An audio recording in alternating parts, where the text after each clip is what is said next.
이 여러 날 후에 여장을 꾸려 예루살렘으로 올라갈새 가이사랴에 몇 제자가 함께 가며 한 오랜 제자 구브로 사람 나손을 데리고 가니 이는 우리가 그의 집에 머물려 함이라. 예루살렘에 이르니 형제들이 우리를 기꺼이 영접하거늘 그 이튿날 바울이 우리와 함께 야고보에게로 들어가니 장로들도 다 있더라. 바울이 무난하고 하나님이 자기의 사역으로 말미암아 이방 가운데서 하신 일을 낱낱이 말하니 그들이 듣고 하나님께 영광을 돌리고 바울더러 이르되 형제여 그대도 보는 바에 유대인 중에 믿는 자 수만 명이 있으니 다 율법의 열성을 가진 자라. 내가 이방에 있는 모든 유대인을 가르치되 모세를 배반하고 아들들에게 할례를 행하지 말고 또 관습을 지키지 말라 한다 함을 그들이 들었도다. 그러면 어찌할꼬 그들이 필연 그대가 온 것을 들으리니 우리가 말하는 이대로 하라. 서원한 네 사람이 우리에게 있으니 그들을 데리고 함께 결례를 행하고 그들을 위하여 비용을 내어 머리를 깎게 하라. 그러면 모든 사람이 그대에 대하여 들은 것이 사실이 아니고 그대도 율법을 지켜 행하는 줄로 알 것이라.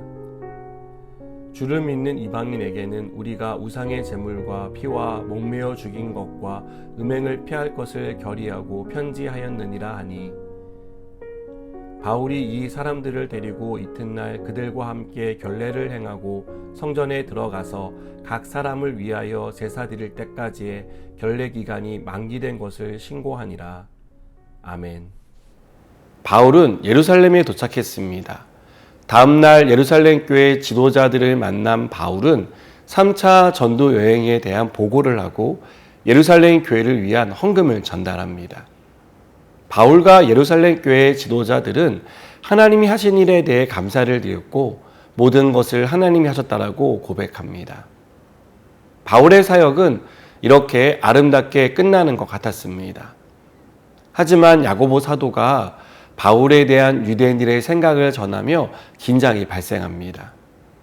21절을 보니까 내가 이방에 있는 모든 유대인을 가르치되 모세를 배반하고 아들들에게 할례를 행하지 말고 또 관습을 지키지 말라 한다 함을 그들이 들었다라는 내용을 전달합니다. 당시 유대교에서 기독교로 개종한 사람들이 여전히 유대교에서 따르던 관습을 행했습니다.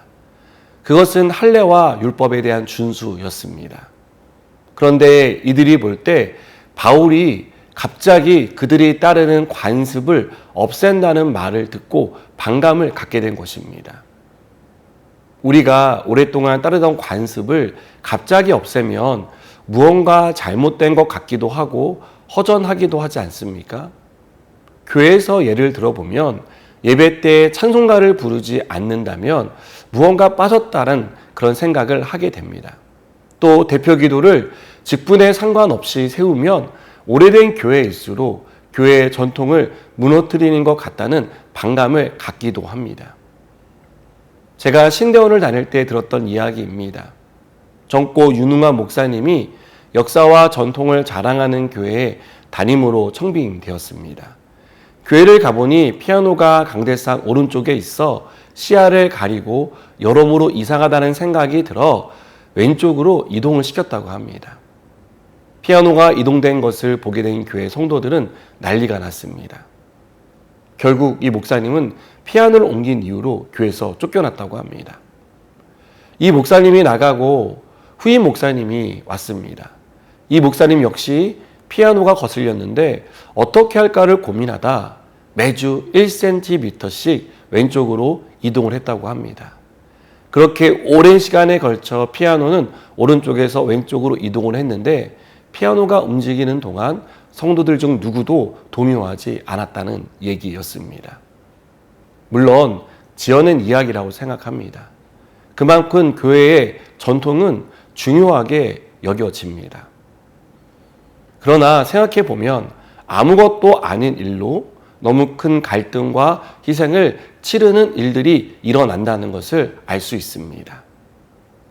여러분, 우리가 신앙생활 하면서 교회 안에서 이런 문제로 갈등이 일어날 때가 있습니다.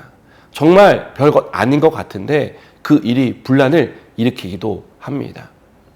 그때 우리는 이 문제가 진리의 문제냐 비진리의 문제냐를 놓고 따지고 싸우기보다 지혜로운 해결 방법이 무엇인지를 찾는 것을 먼저 해야 합니다. 바울은 유대교에서 개종한 사람들이 유대인의 관습을 따르는 문제를 놓고 다투지 않았습니다. 그들의 말을 무시하지도 않았습니다. 야고보가 전해준 말과 조언을 들은 바울은 야고보의 조언을 그대로 따릅니다. 갈등을 일으키고 싶지 않았고 비본질적인 문제로 분란이 일어나기를 바라지 않았기 때문입니다. 26절은 바울이 이 사람들을 데리고 이튿날 그들과 함께 결례를 행하고 성전에 들어가서 각 사람을 위하여 제사를 드릴 때까지의 결례 기간이 만기된 것을 신고했다고 말합니다. 여러분, 바울이 결례를 행한 것은 자신이 잘못됐고 유대인 개종자들이 옳다는 것을 인정한 행위가 아니었습니다. 불필요한 오해와 반감으로 복음 전파가 막히고 교회가 갈등을 겪는 일을 막기 위한 것이었습니다. 우리가 교회 공동체에서 지혜로운 선택을 해야 할 때가 있습니다. 그때 필요한 것은 서로에 대한 이러한 사랑과 배려라고 믿습니다. 문제에 대한 잘잘못을 놓고 따지고 논쟁하면 결국은 싸움이 일어납니다. 그러나 서로를 이해하려고 노력하고 최대한 배려하고 애쓸 때 갈등은 사라지고 분열은 아름다운 연합을 이루게 될 것입니다. 기도하시겠습니다. 하나님, 우리가 갈등과 분열의 현장에서 서로를 배려하고 사랑하는 마음으로 그 갈등과 분열을 해결할 수 있는 지혜로운 사람이 되게 하여 주시옵소서. 예수님의 이름으로 기도드립니다.